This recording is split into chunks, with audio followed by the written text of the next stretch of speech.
Avengers Decon number 1 of the 6 issues run was published yesterday with this impressive cover of Iron Man after the end of the Avengers Mech Strike, in which the heroes fought and defeated Kang the Conqueror. A new run will further them against another formidable enemy.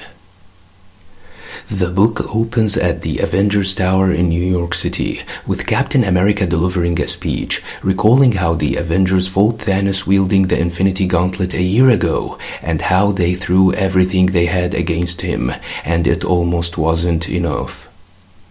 But they are the Avengers, and they never give up at their darkest hours. Thanos was defeated, and the Infinity Stones were destroyed, and now they have time to reflect on those they have lost, and the lessons they have learned in their absence. Cap was talking when Peter's spider sense went crazy, and that was when the tower was attacked. The heroes rushed to contain the wreckage before it hurt the people. Red Skull and his troops then appeared, revealing that they were behind the attack. Spider-Man attacked the villain who knocked him away, before targeting the people and turning them into creatures under his control. Cap and Logan engaged Red Skull, who easily overpowered them both. The Skull revealed that he possesses the power of the Infinity Stones, and explained that while the stones are gone, the dust left in their wake still grants him great power, and now he calls them the Infinity Mirror Shards. He said that he may not be able to wipe out half of the universe as Thanos did, but there is still much he can achieve, like stripping the heroes of their powers. Suddenly, the heroes everywhere started losing their powers, including the Avengers. The Skull was about to destroy the weakened Cap, who lost the effect of the Super Soldier Serum. When Black Panther intervened and attacked the Skull, Panther revealed that his power was fading away, but Wakanda's vibranium was still strong.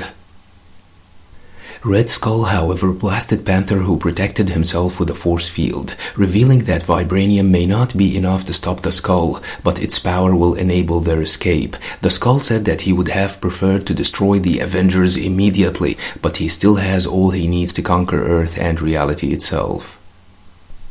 Later on, the Avengers were trying to put a plan to deal with the powerful Red Skull. Tony said that he could run some tests on the energy that hit his armor to figure out what the Skull used to knock them down.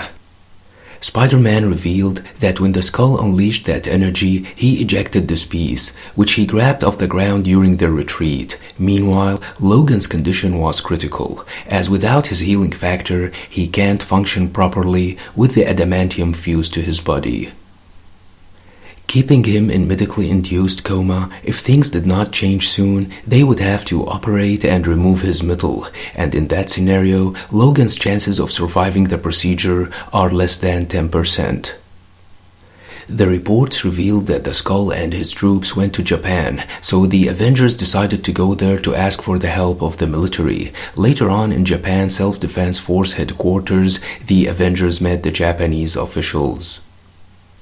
Based on the data sent from Wakanda, the Avengers managed to locate the Skull and his troops, who were less than 100 miles away. Cap said that if they sent large force, the Skull would use his advanced weaponry to turn them into monsters. The leaders then agreed to join forces led by Captain America, Black Panther, and Captain Marvel. Later on, the forces headed towards the location in which the Skull and his troops were supposed to be, only to find out that it was empty. Suddenly, the Red Skull and his troops came out of portals and attacked the Avengers, with the Skull remarking that this time no one was going to escape. Panther said that these creatures are formidable, but the force of their attack can be used against them. Red Skull attacked Panther and knocked him down, but was attacked by Marvel, who could not do much without her powers and was knocked away. The Skull then pounded on Panther, remarking that Wakanda will not mourn him cause he left the throne to play superhero instead of ruler. Cap then struck the Skull with his shield, and that was when the Skull unleashed his energy blast to destroy him, but Iron Man intervened and saved Cap's life, fitting his friends with battle suits he had designed to even the odds.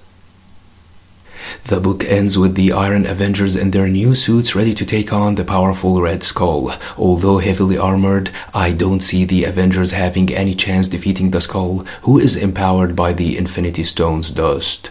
Let me know what you think about this book and the design of the armors, and don't forget to subscribe, share, and like.